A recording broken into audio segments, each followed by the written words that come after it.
I'm reading from within the Reference Guide to Regulatory Compliance. I'm on page 766.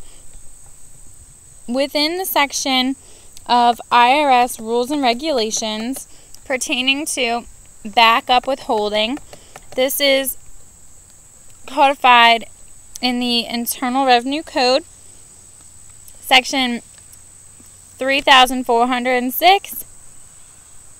The purpose being to ensure that individuals report on their tax returns the correct amount of interest and dividends that they earn.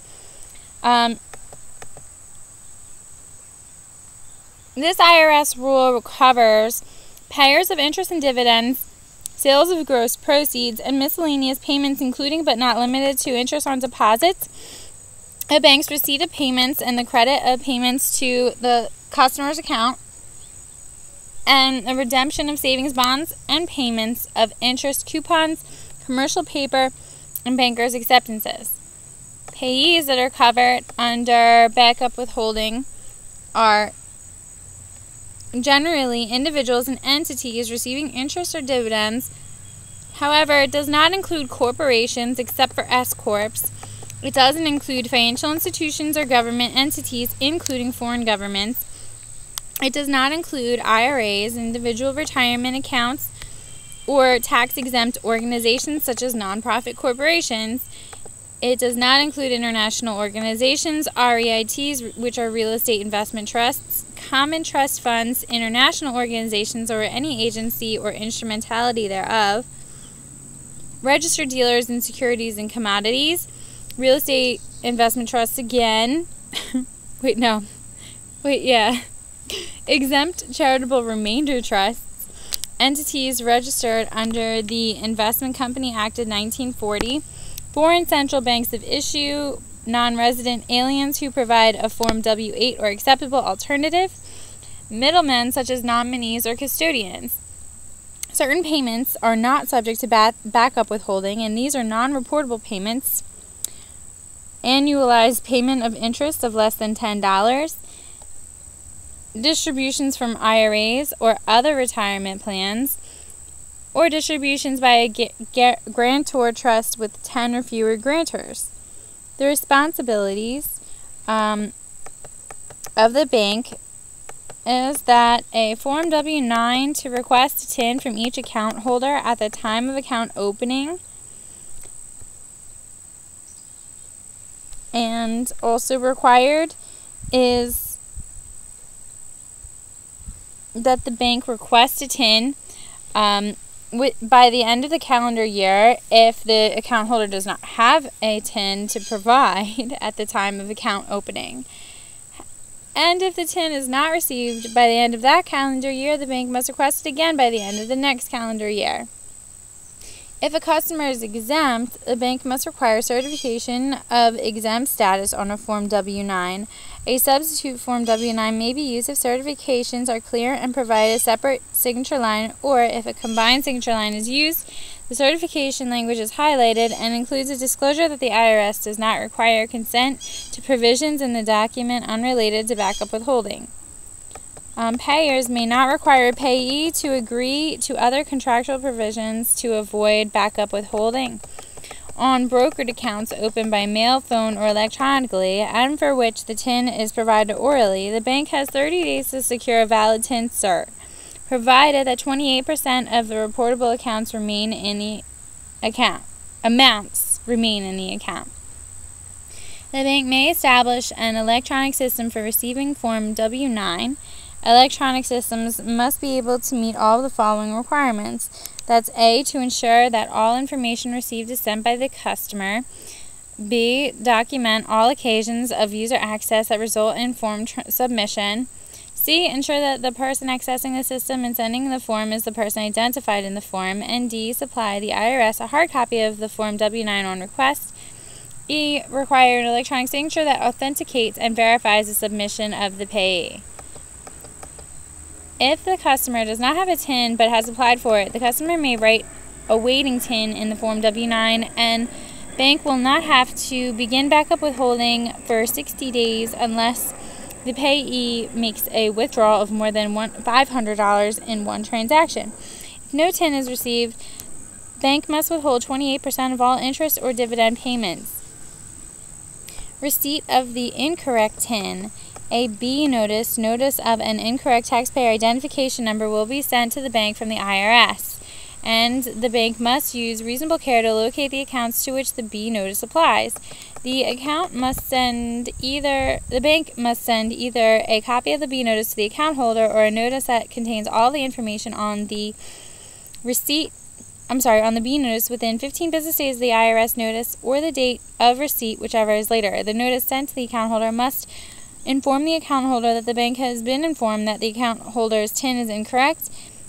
It must advise the account holder of the name and TIN combination determined to be incorrect, and must inform the payee that he or she must either correct the surname or TIN and certify that the amended version is correct, or must certify under penalty of perjury that the originally furnished information was correct.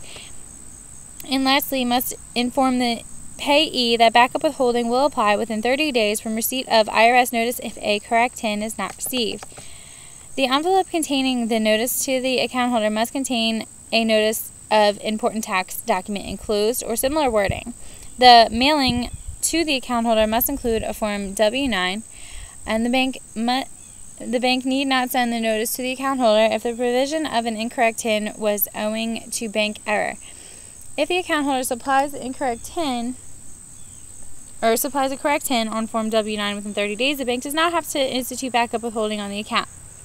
If the bank does not receive the correct TIN from the account holder, the bank must begin 28% backup withholding on all accounts, reasonably related to the information in the B notice.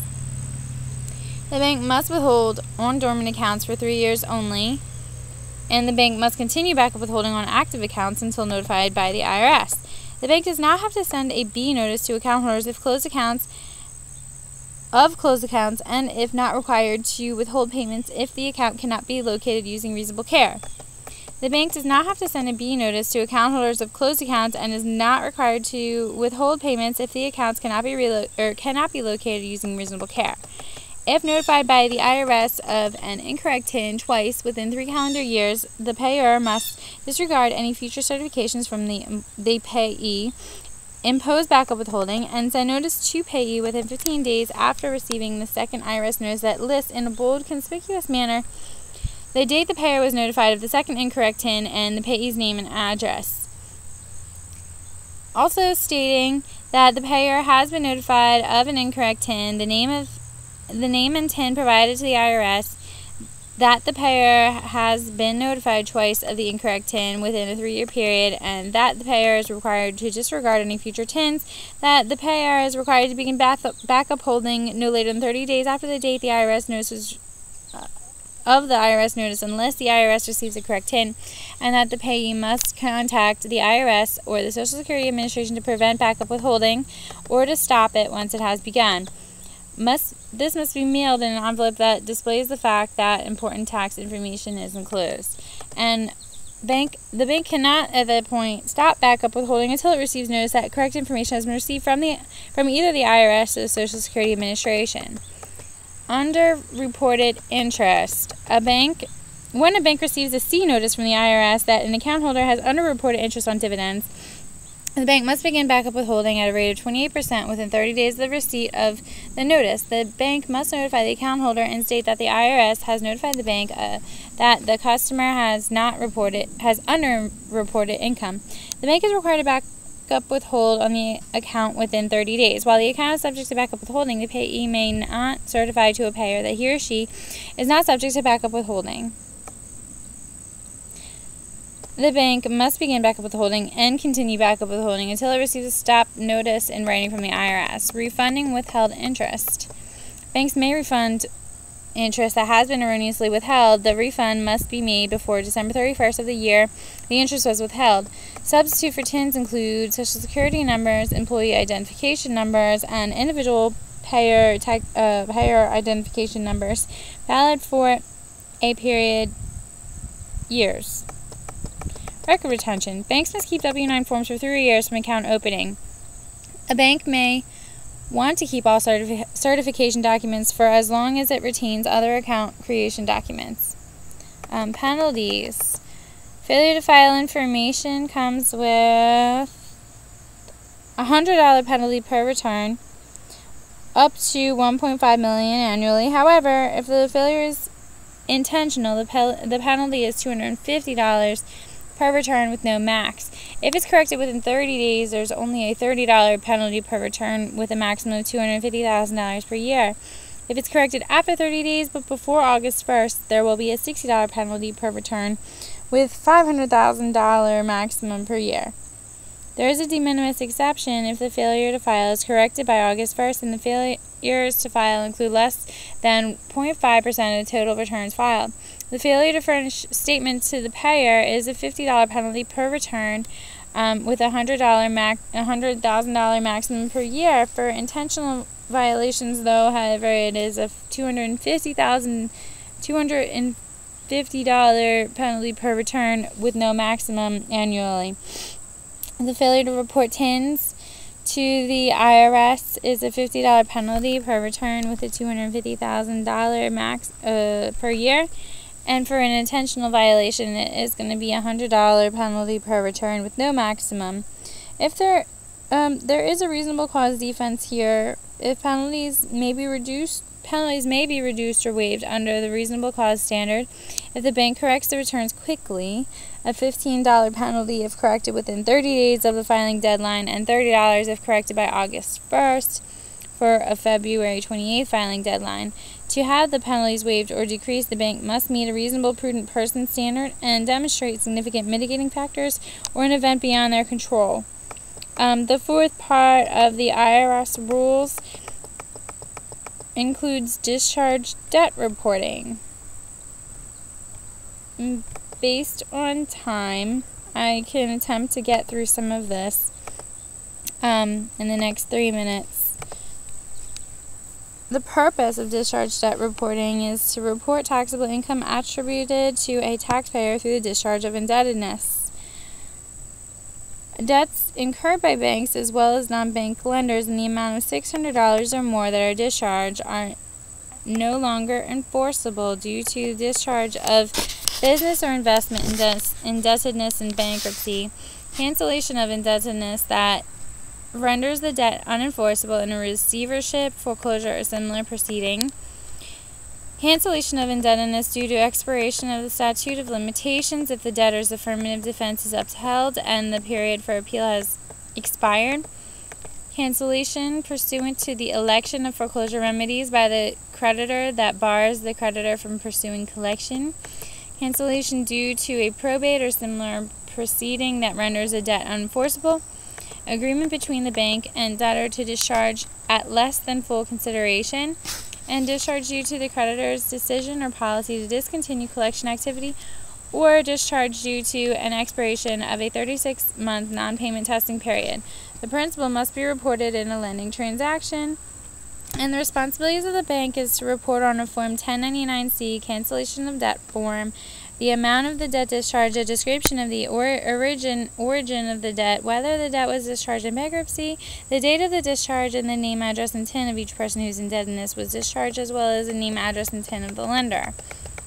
The responsibilities also upon the bank include requesting the borrower's TIN on a W-9 if not previously received, and filing a Form 1099-C with the IRS by February 28th, and sending a copy of the 1099-C to the taxpayer on or before January 31st of the year following the discharge. The penalties are precisely the same as they have been in other recordings of IRS rules. Section 5, Information Reporting, Middleman Regulations, I'm going to cover next. This is page 772.